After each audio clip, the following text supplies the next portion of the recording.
No, doctora, aún no se puede ¿No? A ver, visualizar. vamos a compartir acá.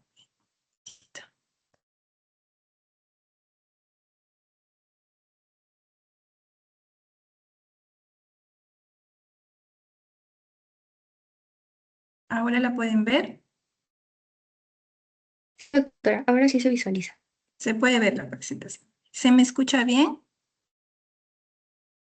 Sí, ¿Sí? doctora, todo correcto.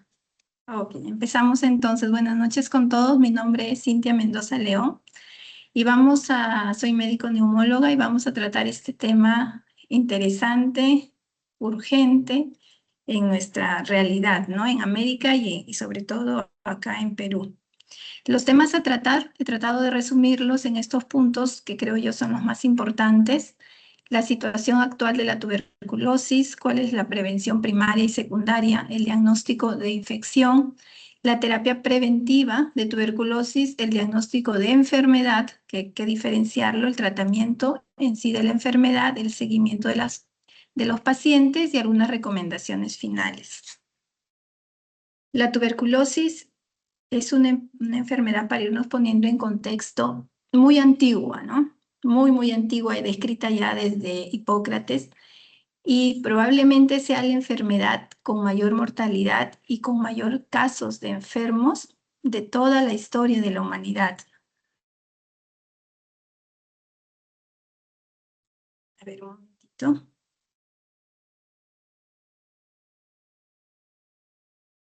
Bueno, es causada por Mycobacterium tuberculosis, por este complejo de Mycobacterium tuberculosis, que es una bacteria aerobia, como ustedes saben, preferencial, no es estricta.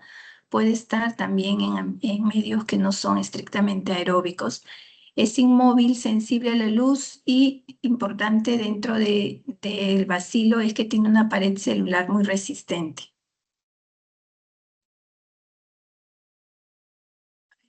La presentación demora un poquito en correr.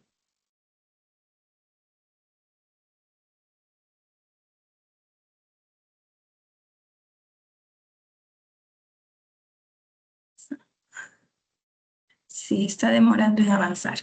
Disculpen. A ver, bueno, los microorganismos suelen ingresar al cuerpo humano por inhalación de las gotitas en suspensión de estos aerosoles, inicialmente a los pulmones y pueden ir a otras partes del cuerpo por el torrente sanguíneo, el sistema linfático, las vías respiratorias, inclusive por extensión directa a otros órganos, ¿no? Por eso es que tenemos tuberculosis pulmonar y extrapulmonar. Sin embargo, la tuberculosis pulmonar es la forma más frecuente de la enfermedad. En un 80% las formas de tuberculosis son pulmonares y un 20% son extrapulmonares. Entre ellas tenemos la pleural, ¿verdad? La cerebral, la vertebral, la enteroperitoneal, entre otras formas.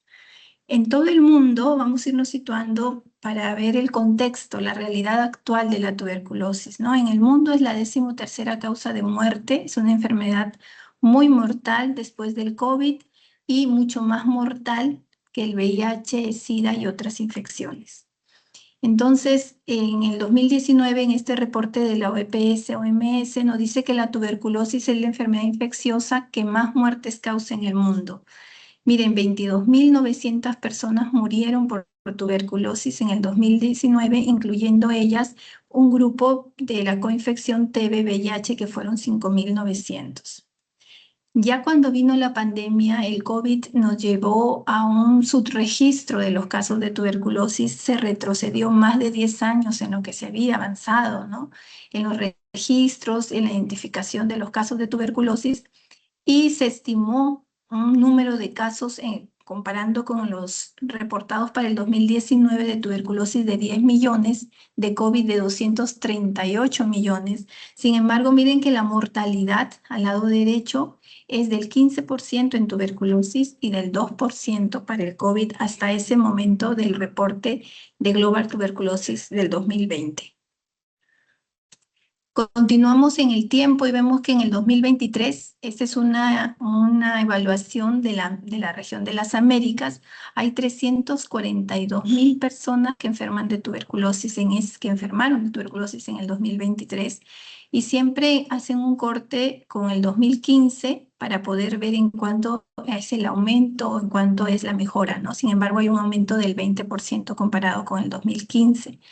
35.000 personas perdieron la vida en ese año, que se incrementó en 44% comparado al 2015, y de ellas 29% con la coinfección TB-VIH.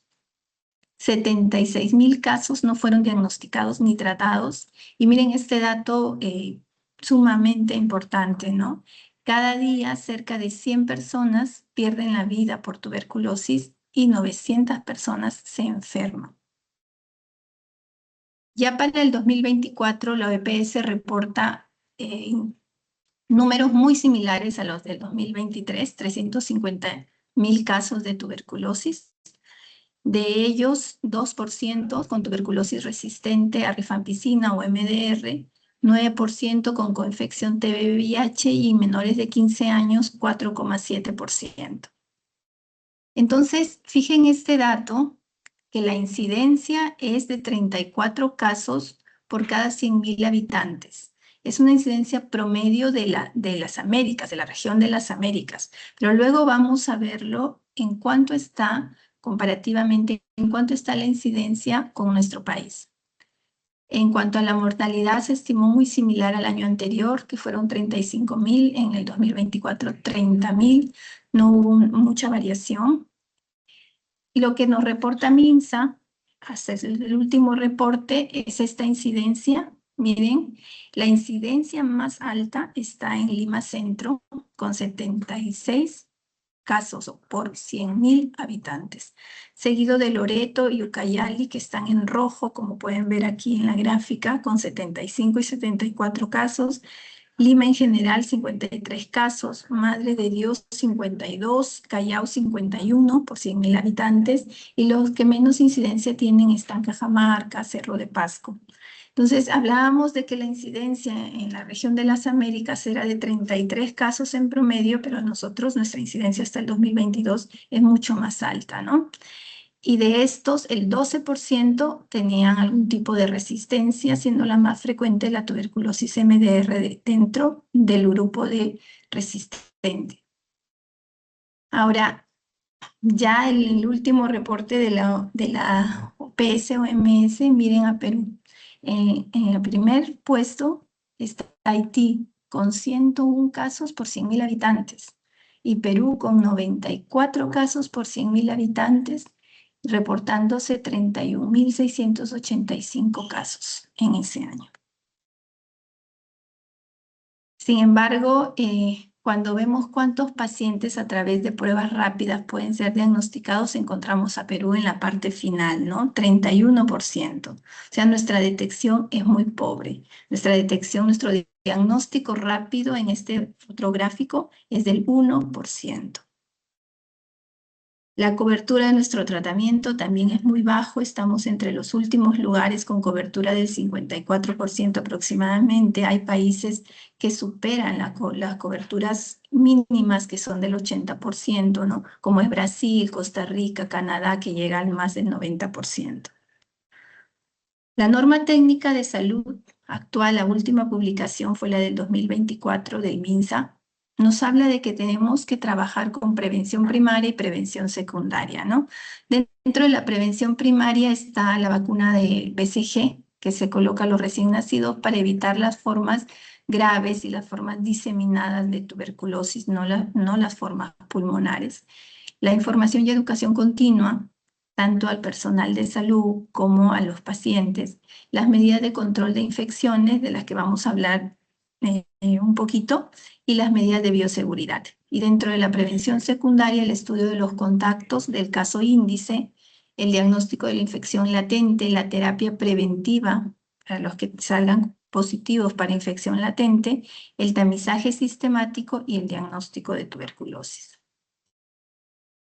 Entonces, dentro de los fundamentos del control de infección, hay tres pilares que son los controles administrativos, los controles ambientales y como última línea la protección respiratoria, que es la que nosotros usamos, ¿no?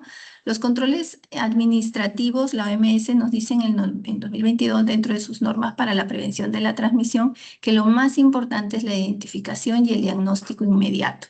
Si el paciente llega a nosotros y reconocemos en él síntomas de tuberculosis, contacto con otro paciente con tuberculosis, tenemos que en ese mismo momento pedir la baciloscopía. En ese mismo momento debe dejar el paciente de su examen de esputo. Tratar de que el diagnóstico sea precoz y el tratamiento sea oportuno.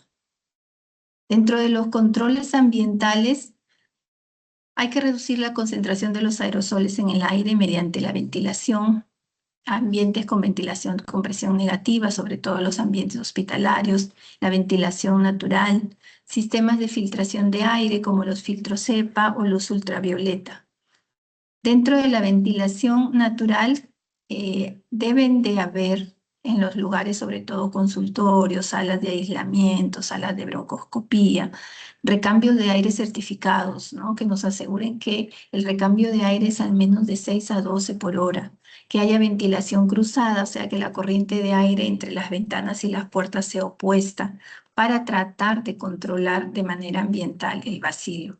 Y como última línea, la protección respiratoria, ¿no? Los respiradores N95 que debemos de usar en las zonas de alto riesgo. Ahora sí nos vamos ya al diagnóstico de tuberculosis, ¿no? El diagnóstico en dos grandes grupos, diagnosticar la infección o diagnosticar la enfermedad, para poder dar, si hay infección, terapia preventiva y si hay enfermedad, el tratamiento según los esquemas que nos propone la norma técnica. Infección versus enfermedad. El paciente con infección no tiene síntomas. Hacemos la prueba estándar, que es la prueba de la tuberculina, ¿no? La prueba cutánea, o las pruebas de liberación de interferón gamma. Ambas son positivas en ambos grupos de pacientes. La baciloscopía, si es negativa cuando hay infección de tuberculosis, la radiografía suele ser normal en infección, generalmente patológica. Es muy sensible la radiografía, pero no específica en la enfermedad. No contagia un paciente con infección, sí un paciente con la enfermedad. Se considera caso de tuberculosis a un paciente que está con la enfermedad y el tratamiento, como les decía, va a ser preventivo o el tratamiento ya de la enfermedad tuberculosa.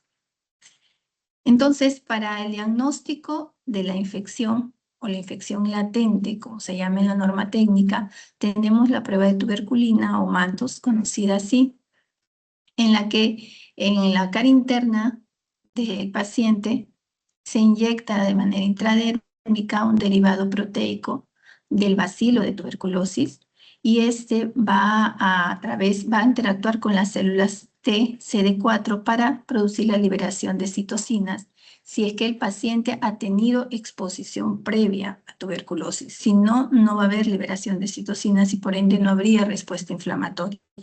Esta respuesta inflamatoria la medimos objetivamente mediante la induración visible y palpable que se va a medir en 48 a 72 horas, lo cual ya es una desventaja, ¿no? En esta prueba porque el paciente tiene que regresar, o sea, tiene que haber una segunda vez para poder medir la prueba, ¿no? Y para poder medir el resultado.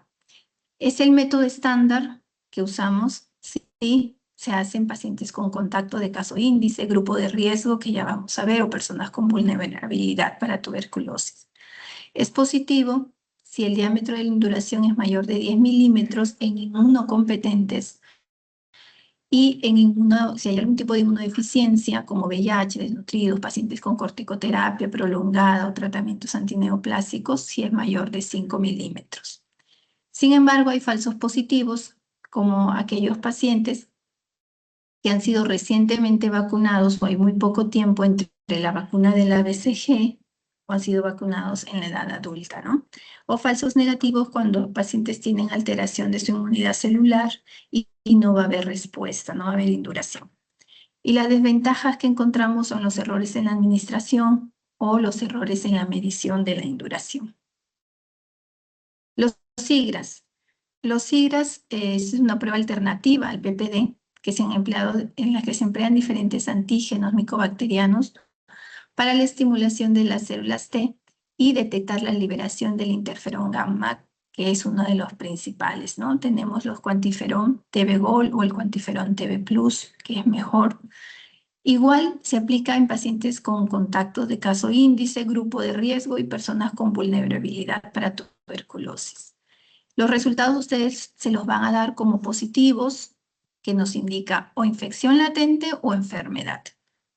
Si el resultado es negativo, no hay infección latente, y si nos da un resultado indeterminado, la prueba debe repetirse. El IGRA se extrae sangre del paciente, esta sangre se expone a diferentes antígenos, ¿no? Para la liberación del interferón gamma, que es lo que finalmente se mide. Entonces, ambas pruebas, el PPD y el IGRA, que tenemos actualmente, dependen mucho de la inmunidad del paciente. Ambas tienen falsos positivos y negativos. Ambas son recomendadas como pruebas válidas por la OMS. Ninguna nos permite diagnosticar enfermedad, ¿sí? Ni ninguna tampoco nos permite excluir la enfermedad. ¿Quiénes son las personas que tienen riesgo de infección y progresión de enfermedad? ¿En qué personas debemos observar? ¿En qué personas debemos indicar estas pruebas? En las personas definitivamente en el grupo de pacientes con VIH, en pacientes en diálisis, en los que van a recibir tratamiento anti-TNF antes de iniciar el tratamiento, en personas con consumo de drogas, en las que van a recibir trasplante de órgano sólido o hematológico, en pacientes con silicosis, en este grupo tan importante de diabetes, comorbilidad, diabetes y tuberculosis es muy frecuente, en personas con desnutrición, en adultos o niños que son ya contactos de casos de tuberculosis, en los estudiantes, personal de salud, en los privados de la libertad o en las personas que están abandonadas, ¿no? La norma técnica indica recibir terapia preventiva de tuberculosis en menores de 5 años que son contactos de un caso índice, o sea, un caso con diagnóstico ya de tuberculosis con o sin confirmación. Cuando ya son mayores de 5 años, sí le indica en caso de tuberculosis con confirmación bacteriológica, y el otro grupo es que no tengan confirmación bacteriológica, pero que tengan un resultado de PPD mayor de 10 o un IGRA positivo, por ejemplo, ¿no? Igual en cualquier persona con un PPD mayor de 10, otra prueba inmunológica positiva en las personas que pertenecen al grupo de riesgo o con vulnerabilidad, que es el grupo que habíamos visto anteriormente, ¿no? VIH, diabetes, silicosis. Personas con conversión del PPD, o sea, con un resultado mayor de 10, luego que tuvieron una primera prueba con un resultado menor de 10 en un intervalo menor de 2 años. Los pacientes con diagnóstico reciente de VIH, los pacientes que nunca recibieron terapia preventiva y que tienen diagnóstico de VIH, o aquellos que abandonaron su terapia antirretroviral más de un año. ¿Cuál es la terapia preventiva? ¿Cuál es la mejor terapia preventiva? Realmente hace muchos años usábamos, bueno, hace algunos años usábamos isoniazida, ¿no? Como monoterapia 6 a 9 meses. Pero se hicieron diferentes estudios, por ejemplo, todos casi publicados, los que les presento aquí en el New England Journal, de 3 meses de rifampicina con más isoniazida.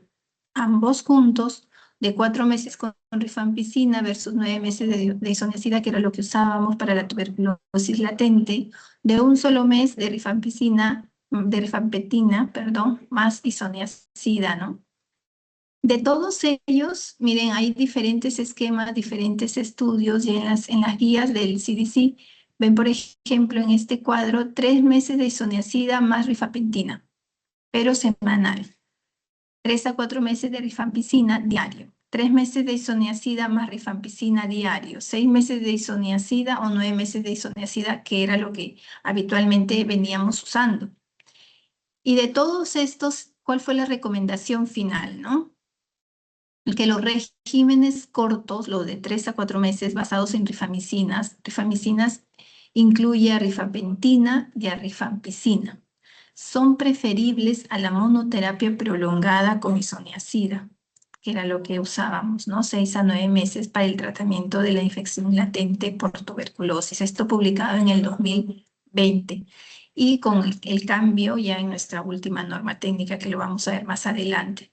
Entonces, se va concluyendo en la séptima edición del 2019 de la Unión, isoniazida y rifampicina diaria por 3 meses o isoniazida más rifapentina, perdón, semanal durante 3 meses. Esa finalmente fue la recomendación de la Unión. Entonces se ve que 6 a 9 meses de isoniazida eran equivalentes a 4 meses de rifampicina o a 3 meses de isoniazida con rifapentina semanal o a 3 meses de isoniazida con rifampicina o a 1 mes de isoniazida con rifapentina diario. Ante toda esta evidencia, la norma técnica de tuberculosis del 2024 nos indica que para personas, pacientes mayores de 14 años, lo que debemos usar, lo que se ha demostrado ser más efectivo y sobre todo que es una terapia mucho más corta, son solo 12 dosis, porque es semanal de 3 meses de isoniazida más rifampictina en monofármacos, que 6 o 9 meses de isoniazida que damos diario, ¿no? O si usamos dosis fijas combinadas, que quiere decir que vienen ambos medicamentos en una misma tableta, dosis semanal igual por 3 meses, 12 dosis en total. ¿Qué hacemos cuando un paciente le damos el diagnóstico de infección latente de tuberculosis, pero es contacto de un caso de tuberculosis resistente a H? H es isoniazida, ¿no? Usamos rifampicina durante 4 meses, que fue también evaluada dentro de todos estos estudios de investigación. Y si es un paciente con contacto de un caso resistente a rifampicina o MDR, usamos levofloxacino diario por 6 meses. Hasta ahí hemos hablado de lo que es toda la parte de la infección de tuberculosis o infección latente por tuberculosis y la terapia preventiva en estos pacientes. Pero ahora pasamos al diagnóstico de la enfermedad. El diagnóstico de la enfermedad tiene 3 pilares: la valoración clínica, la radiología y la microbiología. El de la valoración clínica tenemos síntomas clásicos, ¿no? El sintomático respiratorio, que tiene tos por más de 15 días, tos productiva generalmente, dolor torácico, puede haber hemoptisis, insuficiencia respiratoria en casos más graves o disfonía.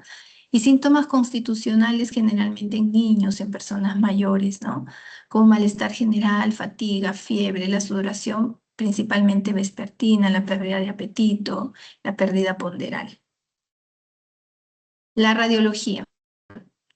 La radiología sigue siendo importante, sigue siendo valiosa para el despistaje de tuberculosis. Es muy sensible, no es específica. Quiere decir que es raro, ¿no?, que una tuberculosis pulmonar tenga una radiografía normal si el paciente es inmunocompetente. Si el paciente es inmunocompetente, tiene alteración, tiene infiltrado alveolar, tiene consolidación, tiene cavitación, principalmente en los lóbulos superiores. Si el paciente tiene inmunodeficiencia, hay compromiso pulmonar generalmente en los lóbulos inferiores. Pero tiene un inconveniente que no es específica. Hay radiografías muy patológicas que nos pueden sugerir tuberculosis, sin embargo, pueden ser otra enfermedad, ¿no? Podemos tener una cavidad, una lesión cavitada y terminar siendo una neumonía cavitada, una neumonía necrotizante o un tumor con cavidad, ¿no? El otro punto para el diagnóstico de la enfermedad es la bacteriología, el BK, la baciloscopía, ¿no?, tan conocida. La ventaja es que la baciloscopía es muy específica. Si es positiva, el diagnóstico está confirmado, ¿no? Mucho más si lo unimos, hacemos toda unidad clínica y hay criterios clínicos, hay criterio radiológico. Pero la sensibilidad es moderada, ¿no? Algunos reportan sensibilidad del 65 al 70%. O sea, un BK negativo no descarta la tuberculosis. Tenemos pacientes con síntomas de tuberculosis, con radiografía positiva y con BK negativo. El paciente inicia tratamiento o se piden nuevas pruebas, como por ejemplo el esputo inducido, la broncoscopía, porque es un paciente con presunción de tuberculosis.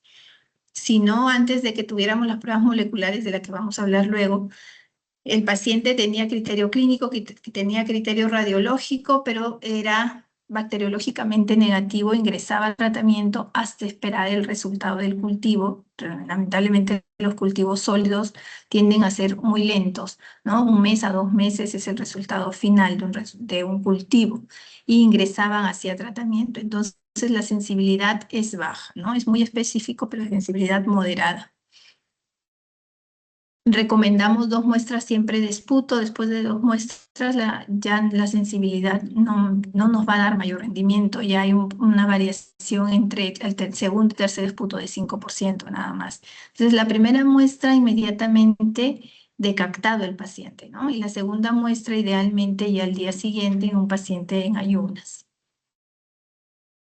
Los reportes de las baciloscopías mediante esta técnica de Sil-Nielsen al microscopio nos los van a dar como negativos si no observan VAR, si no observan bacilos ácido alcohol resistentes. Pausi bacilar, si hay de 1 a 9 bacilos en 100 campos observados, o positivo una cruz, 2 cruces, 3 cruces, según la carga bacilar que puedan observar por campo. El cultivo es otro examen auxiliar más sensible que la vaciloscopía, pero el inconveniente es que el resultado demora 2 meses. Está indicado en el caso presuntivo de tuberculosis pulmonar o extrapulmonar que ingresa a un seguimiento diagnóstico. Para seguimientos, para alta, es muy importante el cultivo, ¿no? Los cultivos convencionales que usamos son los cultivos sólidos de Lowenstein Jensen o el cultivo de Ingit. Y a través de los cultivos también se realizan pruebas de sensibilidad a los fármacos. Pero que hemos avanzado más allá de lo que veníamos trabajando anteriormente con la baciloscopía y los cultivos. Hemos avanzado con las pruebas moleculares, ¿no? Las pruebas moleculares son muy rápidas, ¿no? Sus resultados pueden ser de horas o 1 o 2 días, de poco tiempo. Entonces, estas pruebas moleculares nos permiten una detección rápida y aunados a ellas podemos ver la resistencia de manera precoz. Entre ellas, las de las que más usamos nosotros acá en el Perú, tenemos al GenExpert y al Genotype o el Line prueba de ensayo de prueba, ¿no? El GenExpert.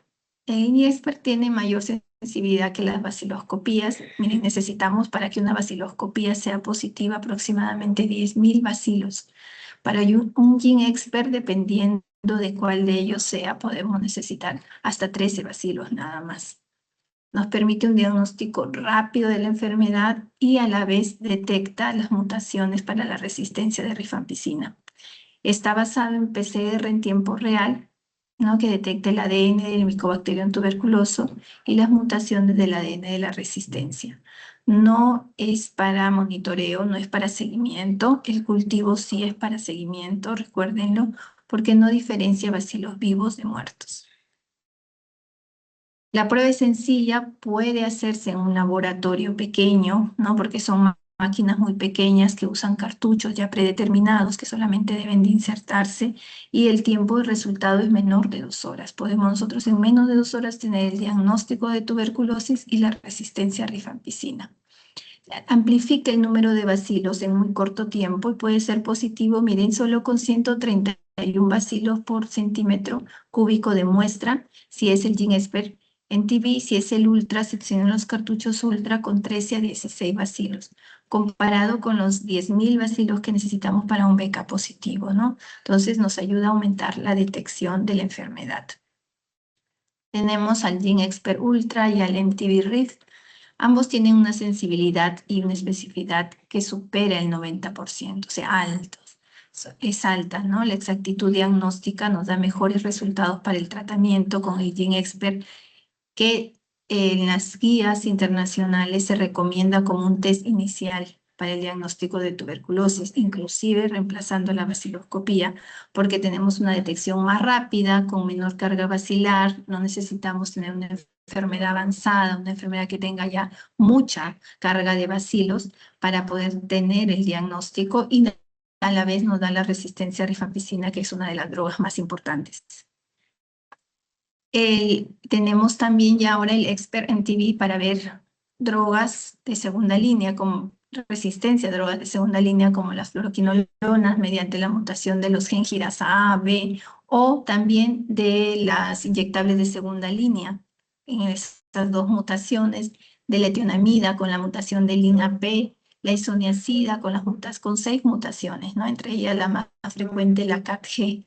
Entonces, a través de estas pruebas tan rápidas podemos saber si hay resistencia para poder dar un tratamiento que podríamos antes darle un tratamiento sensible un mes, 2 meses y esperar las pruebas de sensibilidad de un cultivo convencional después de 2 meses, ¿no?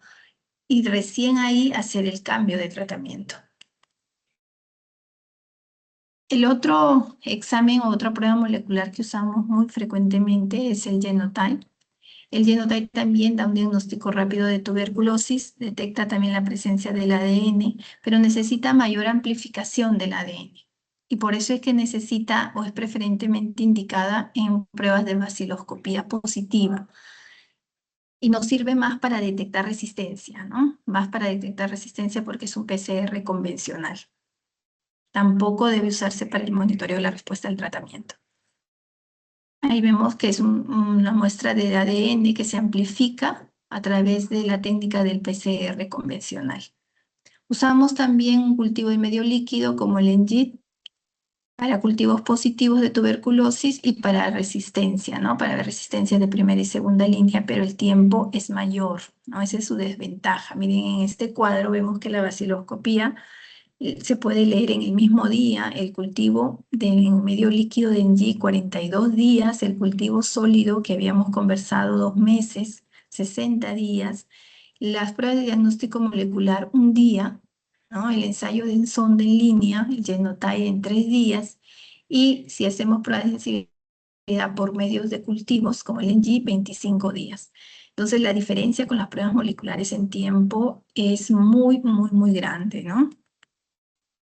Antes de pasar al tratamiento, quería mencionarles brevemente las definiciones operacionales con las que ustedes se van a encontrar cuando vean pacientes con tuberculosis o sean pacientes derivados de repente de otro centro de salud o de informes, ¿no? De tuberculosis que se hacen en los comités nacionales o regionales de tuberculosis. Van a encontrar los diagnósticos como casos de tuberculosis, bueno, lo que ya es confirmado como tuberculosis, sea pulmonar o extrapulmonar, y que está registrado en un sistema que hay nacional, que es el Sistema de Información Gerencial de Tuberculosis. Ustedes pueden ingresar en ese sistema y con el DNI y los datos del paciente pueden ver todo lo que es su ficha bacteriológica, sus antecedentes, el tratamiento y si es un caso nuevo o antes tratado. Los diagnósticos actualmente lo damos como caso de tuberculosis con confirmación bacteriológica, que eran lo que decíamos anteriormente, tuberculosis frotis positivo. Ahora es con confirmación bacteriológica, porque tienen como los que tengan baciloscopías, cultivos o pruebas rápidas positivas. Y sin confirmación bacteriológica, pacientes que han sido diagnosticados con tuberculosis por criterio clínico, apoyo del diagnóstico, sea radiografía, tomografía u otros exámenes, pero que no tienen confirmación bacteriológica. Bueno, eso ya el caso de tuberculosis pulmonar, caso de tuberculosis extrapulmonar, también es otra definición. Van a encontrar si es un caso nuevo, un caso antes tratado, entre ellos los que tienen recaída, aquellos que culminaron el esquema de tratamiento, salieron de alta como tratamiento completo o curados, pero vuelven a ser diagnosticados, ¿no? Los que son pérdida en el seguimiento, los pacientes recuperados, y los que tienen fracaso al tratamiento.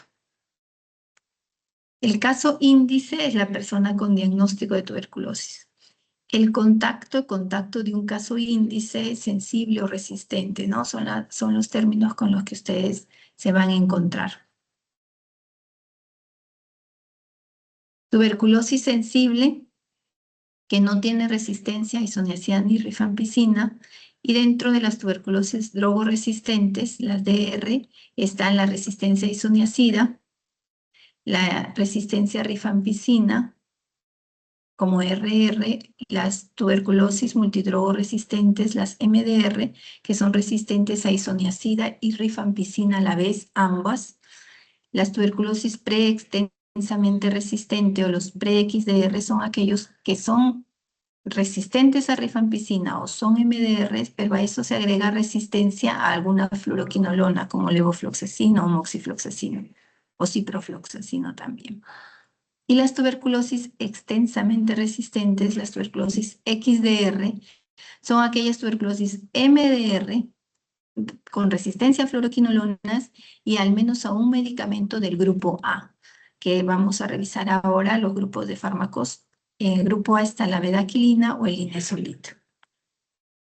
Para hablar del tratamiento, bueno, como parte histórica vemos que en el año 1943 el doctor Selman revolucionó la medicina con el descubrimiento de la estreptomicina, junto con su ayudante Schatz en el laboratorio, a quien también se le atribuye parte del descubrimiento de la estreptomicina.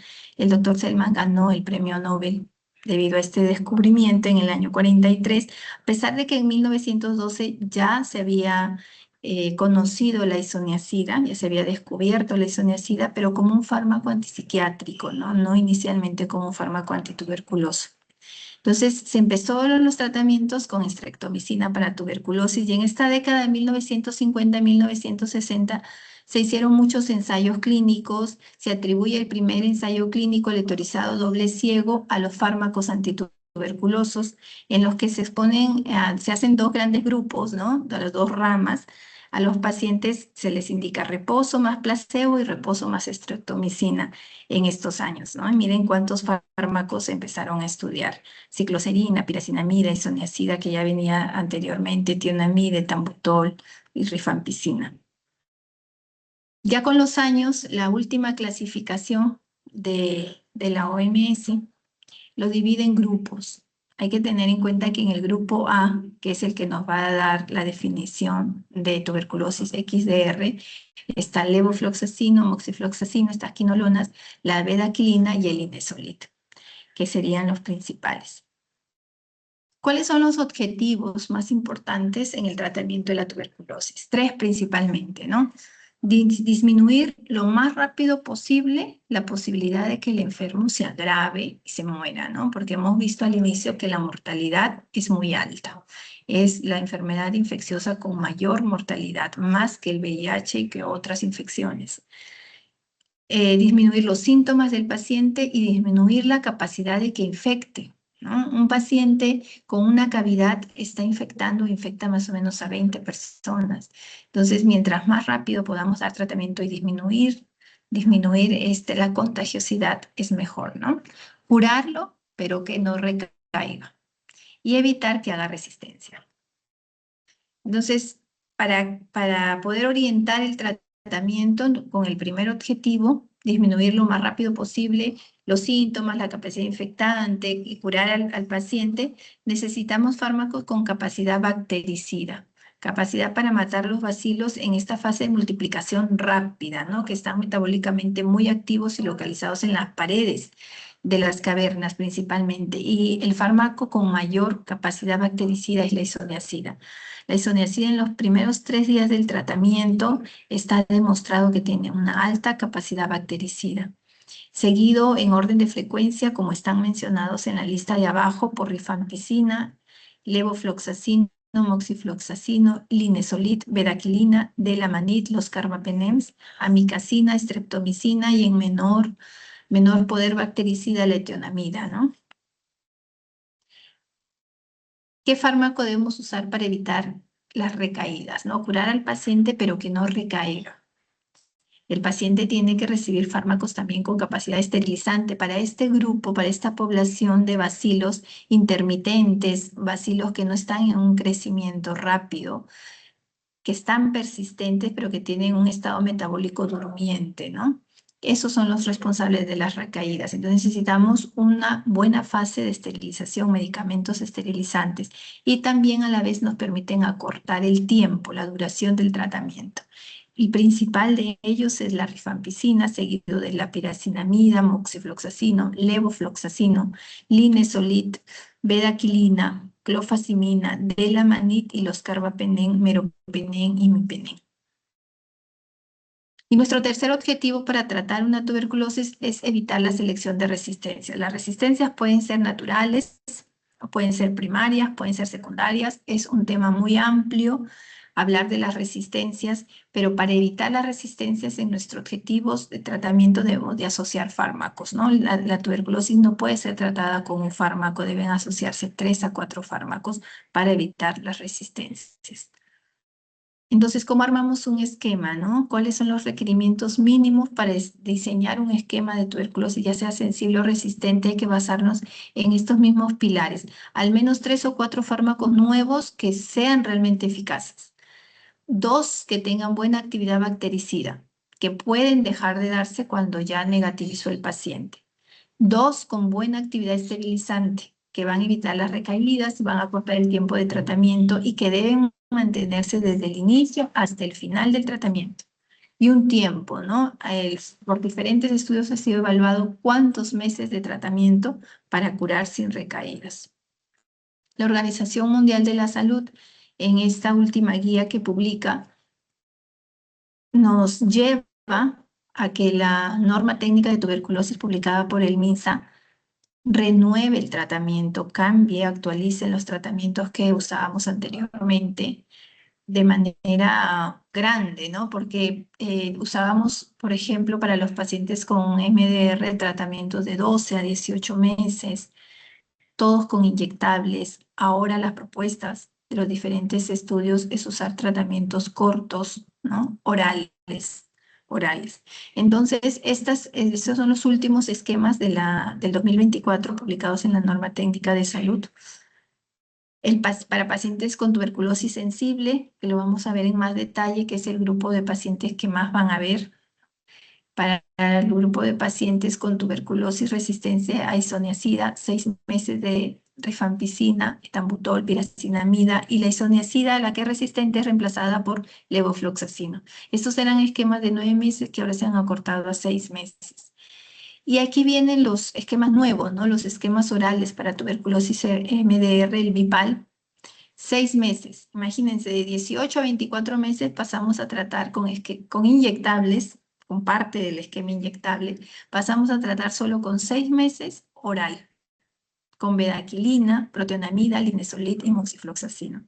Entonces, esto se espera de que tenga mayor adherencia al tratamiento, el paciente pueda cumplir el tratamiento, tenga mejores efectos secundarios. O el BL6, ¿no? El BL6 son 9 meses de bedaquilina, linezolid, clofazimina, levofloxacino y piracinamida. Estoy por aquí, para que no se pierdan, 270 dosis. Estos son los esquemas orales acortados de tuberculosis MDR. Y también hay orales para tuberculosis pre-XDR con 6 meses de bedaquilina, protonamida, linezolid, o sea, de Bipal, y 6 meses de BLC. Se mantienen los esquemas parenterales para tuberculosis XDR, ellos sí son 18 a 24 meses, llevan carbapenén, imipenem, cilastatina, o meropenem, delamanid, cicloserina y otros medicamentos según el perfil de resistencia, ¿no? Ahí sí se tiene que elaborar un esquema de tratamiento individualizado, porque estos pacientes XDR generalmente no son primarios, ya son pacientes con muchos tratamientos anteriores, ¿no? Multitratados y con múltiples abandonos.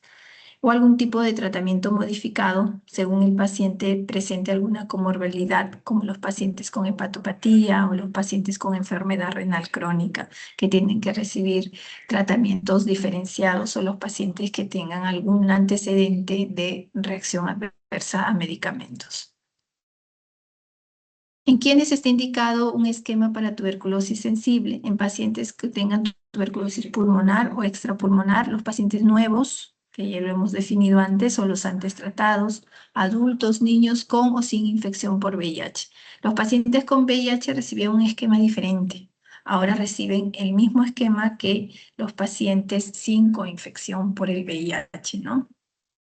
Se pueden usar monofármacos que suman 11 fármacos generalmente según el peso del paciente, o dosis fijas combinadas, que es el DFC. Las dosis fijas combinadas se trata de usar con mayor frecuencia actualmente en los centros de salud porque al ser menos cantidad de medicamentos se asegura más la adherencia del paciente. Se administran de lunes a sábado, excepto los domingos, y si se incluyen los feriados, deben administrarse igual bajo supervisión en el centro de salud.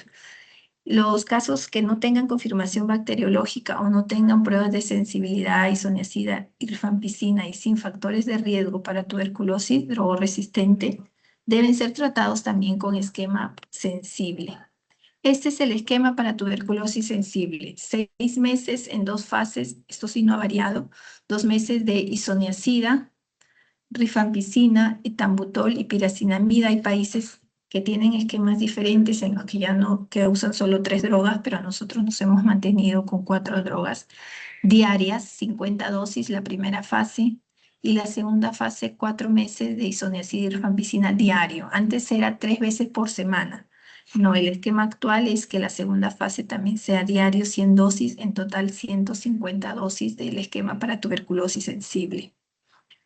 Cuando la tuberculosis es miliar, la tuberculosis es del sistema nervioso central o es osteoarticular, ¿no? El mal de Bob, la tuberculosis vertebral, la segunda fase sí se amplía a 10 meses, fases de isoniazida y rifampicina diarias.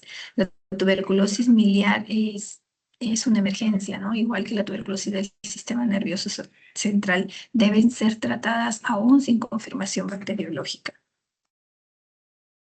Este tipo de tuberculosis del sistema nervioso central o las pericarditis o las miliares deben recibir, aparte del tratamiento, corticoterapia, prednisona a dosis de 1 a 1,5 miligramos por kilo por día o su equivalente, ¿no? En dexametasona por 2 a 4 semanas, seguido de una disminución progresiva del 30% de la dosis por semana, cada semana, hasta su retiro, ¿no?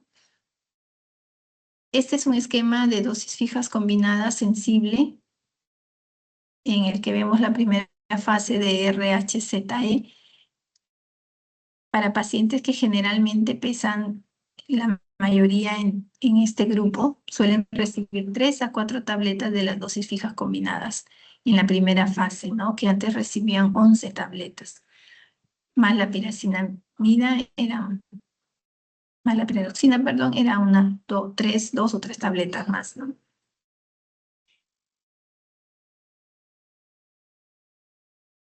¿En quiénes damos dosis fijas combinadas y en quiénes no? Hay que tener en cuenta que no deben ser usados en pacientes que tienen enfermedad hepática previa, porque ellos sí tienen que recibir, según el estadio de la enfermedad hepática o la cirrosis hepática, deben recibir solo 1 o 2 fármacos hepatotóxicos.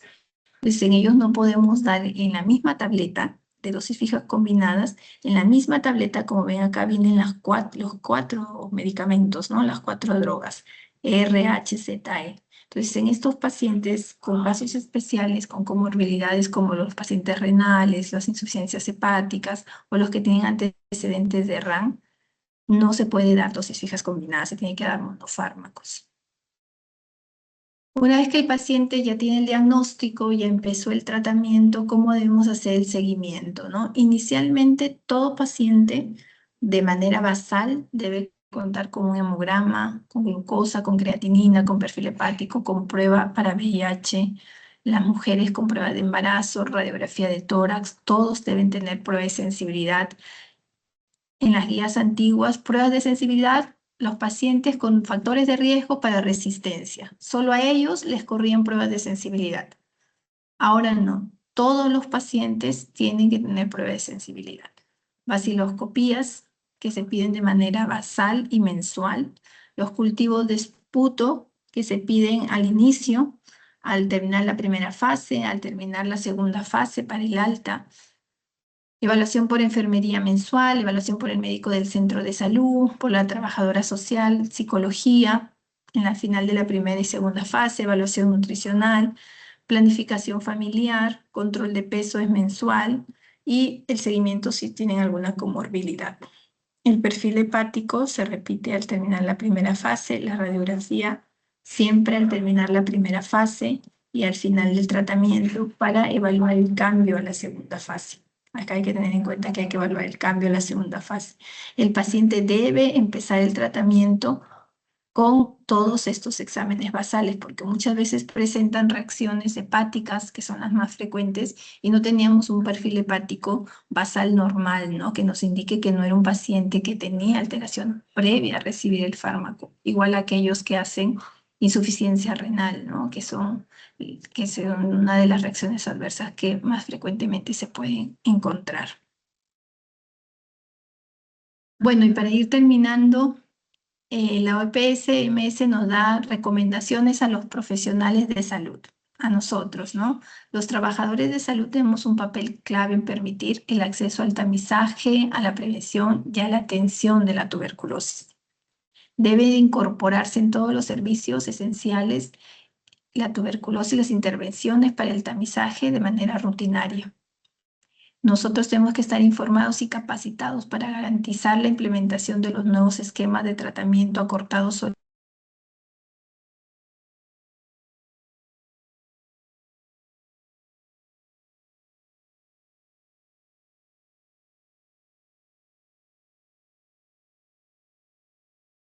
Doctora, disculpe, su micrófono está apagado.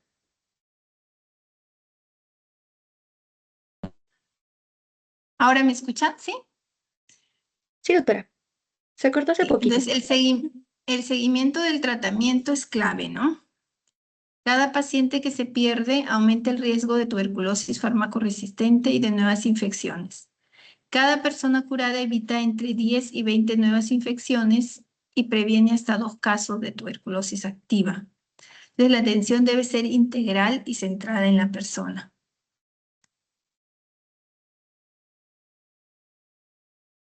Estos son los 3 puntos claves. Ellos dicen innovación, en lo que se ha podido mejorar con las pruebas moleculares rápidas y los regímenes de tratamiento orales más cortos. Prevención, es muy importante seguir a los contactos, que es un trabajo realmente que hacen los centros de salud, seguir a los contactos del caso índice para que puedan recibir tratamiento preventivo o diagnóstico de enfermedad, si fuera así, y un enfoque integral, ¿no? En el que podamos abordar los determinantes sociales. Esto es la parte más difícil, creo yo, de manejar, ¿no? La pobreza, la drogadicción, etcétera. Entonces, la OPS se traza esta meta para el 2030. Dentro de las 30 afecciones que se busca eliminar, se ha propuesto eliminar en la región de las Américas la tuberculosis para el año 2030, basándose en estos 3 puntos importantes: el compromiso de las autoridades, la inversión, o sea, que haya un financiamiento adecuado, y evaluar los resultados del diagnóstico oportuno, el tratamiento preventivo, la atención especializada para los pacientes con tuberculosis y poder garantizar el éxito. Bueno, eh, pronto se celebra ya el Día Mundial de la Tuberculosis, el 24 de marzo de este año. Ustedes pueden ingresar en la página de la OPS y ahí hay una charla por el Día Mundial de la Tuberculosis, y este es su lema actual, ¿no? Sí, dice: podemos poner fin a la tuberculosis con compromiso, inversión y resultados, como sus mensajes claves en este último año.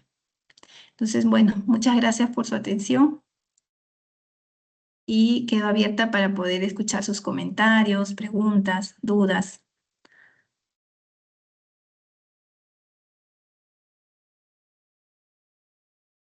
Muchas gracias por la ponencia, doctora. Ha sido muy interesante y enriquecedora para mis compañeros y mi persona. Ahora quisiera saber si alguno de los presentes en la sala tiene alguna duda, alguna consulta. Puede levantar la mano o escribirle en el chat.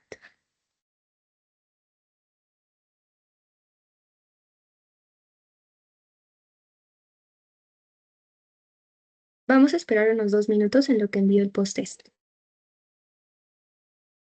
Está bien.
Ok, doctora, creo que no hay preguntas por parte de mis compañeros. La ponencia en sí estuvo muy clara. Muchas gracias por la información brindada.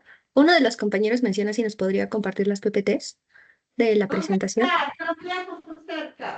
Sí, sí, puedo enviarles. Me puedo Ok, enviarle a usted y ya les comparte, ¿no? ok, doctora, muchas gracias. Bueno, reiterar las gracias por su ponencia. Esperemos que pueda acompañarnos en próximas ponencias también. Y bueno, muy interesante toda la información que nos ha brindado. Ahora, como parte, primero para la evidencia, quisiera por favor que si es que pueden encender sus cámaras, las enciendan o si no, reaccionen a la cuenta de 3 para poder tomar la foto de la evidencia. ¿Ok? Para conocerlos. Sí, o la sé citar. Ya, bueno, entonces vamos a tomar la evidencia en 3, 2, 1. Ok, uno más. 3, 2, 1. Ok, chicos, muchas gracias, doctora. Ahora, para terminar, quisiera por favor que me dé una palabra clave que considere usted resuma la ponencia que ha dado el día de hoy. Detección, ¿no? Detección precoz. Ok, detección precoz. Ok, chicos, entonces ahora estoy enviando el post-test. Voy a repetir la palabra clave 3 veces. La palabra clave es en mayúsculas. Ok, detección precoz y detección precoz. Ok, doctora Cintia, muchas gracias por la ponencia brindada el día de hoy. Ha sido muy fructífera y enriquecedora. Espero les Agradecemos. pueda ser útil y sobre todo tenga aplicabilidad clínica, ¿no? Para ustedes en su próximo externado. Ok, doctora, muchas gracias. Cuídese mucho. Buenas noches, hasta luego.